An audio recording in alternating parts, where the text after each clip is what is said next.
As you know, yesterday I went to Venezuela with Samaritan's Purse. Samaritan's Purse has opened a field hospital in that devastated country and is providing emergency surgeries, relief, and hope to survivors of the two catastrophic earthquakes. President and CEO of Samaritan's Purse and President and CEO of the Billy Graham Evangelistic Association, Reverend Franklin Graham, joins me. Nice to see you, sir. And looking at this, you know, these people had nothing before this earthquake, and now they have less than nothing, which seems almost impossible. But, you know, I mean, Samaritan's Purse, at least, I mean, gives some people some hope. Greta, this happens to be one of the more affluent areas of Venezuela. And these people were made poor by communism, socialism, the previous government.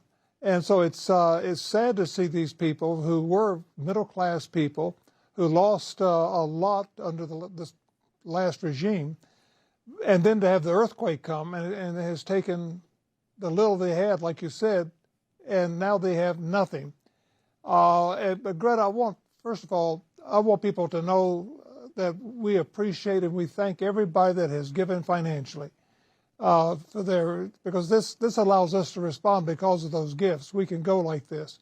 Also, we thank people for their prayers.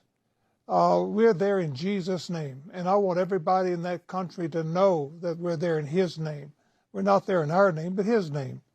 And so as we bring healing to people's bodies, we do that in Jesus' name. As we provide food, it's in Jesus' name. As we provide the water, the shelter, the tents, all these things, we do it in Jesus' name.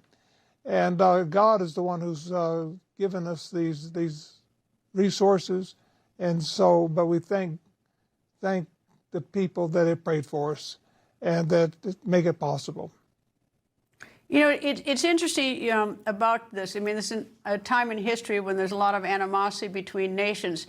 But when going down there yesterday, I could tell how much those Venezuelans appreciated the Americans. And the Samaritan's Purse, in many ways, you know, is a great representative of the United States. They so much appreciate and shows that we have so much in common, and we can help each other. But the other thing is that there were people I, quote, talked to, and they were just sobbing, and I had no idea what they're saying. But grief has no language barrier. You know when somebody's in terrible grief or terrible pain, and they were so grateful to have all the DART team members helping them and places to live, the tents, the water, everything that Samaritan's Purse does.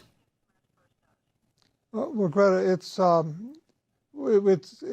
heartbreaking to have to respond to things like this, because you go down there and you see the destruction, and you hear the testimonies. And we have heard the story of one man who was so despondent because his family was killed that he hung himself. And somebody found him, but he had been hanging for some time, and they brought him and they thought he was dead, pushed him off into a corner so they could bury his body the next day. And he started speaking and woke up.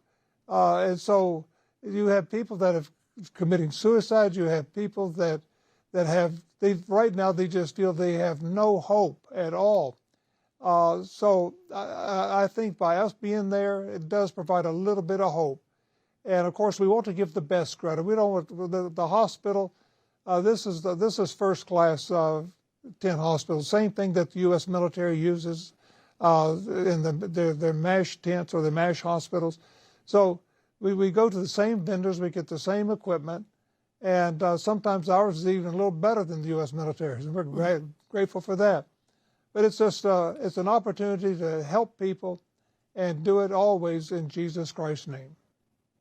Well, sort of one little side note that was particularly fun for me. I met Dr. Joe Lamb, who I'd never heard of him before, never knew him before, working in the hospital. He's from Appleton, Wisconsin, where I grew up. I was in another field hospital in Ukraine, one of your field hospitals, Samaritan's Purse. I met another doctor from Appleton, Wisconsin. It's almost like it's a feeder. I didn't know these two men, these two doctors, but you know, you see people from all over the world coming through Samaritan's Purse to Venezuela to help these people. And what you did, link up with churches? Is that what you do to try to get this up and running so fast?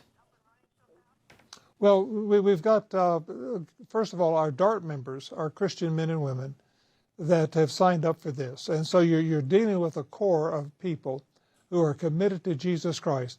And then when we go into a country, we're looking for partners, churches that can help us, because we have to have someone who speaks the language, who can help us with some of the local, there's always a little bit of red tape locally, and to have pastors and others there speaking on your behalf, helping us navigate some of this, very important. But then when we leave, Greta, when it's all said and done, we want the church to be remembered. We'll be gone one day, but the church is still there. And I want the people to look back 20 years from now and say, when that disaster struck, the church was there, and they brought their friends from America to come in to help. And so I want the Church of Jesus Christ to be seen, and we want Jesus to get credit.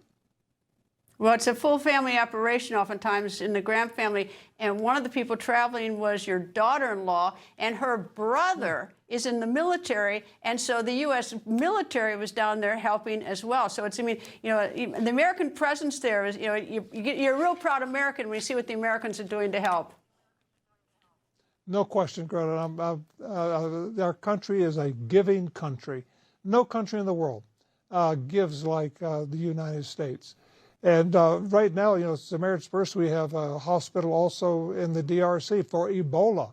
Totally different situation with fighting Ebola than what we have with there in Venezuela, where there's trauma and most of that is orthopedic surgery. One of our staff has come down with Ebola, and we're working right now today to try to get them out and get them to a facility where they could be treated. The work that we do, Greta, is dangerous. There's no question about it. It's just dangerous. But God has always gone before us and paved the way, and our people understand the dangers and are willing to take the risk. Well, and also I thank all the people that, all Americans who just, if you even send in $1, you help. And I wanted the American people who do contribute to Samaritan's Purse to see, you know, the great work that's done, that, you know, that's so helpful. We can all work in different ways. Reverend Franklin Graham, thank you, sir. Thank you, Greta. People think news just happens. It doesn't. It happens because there's someone there to capture the moment, to explain it and share it. That's my job. I go where news breaks and give you the facts. Join me for The Record on Newsmax.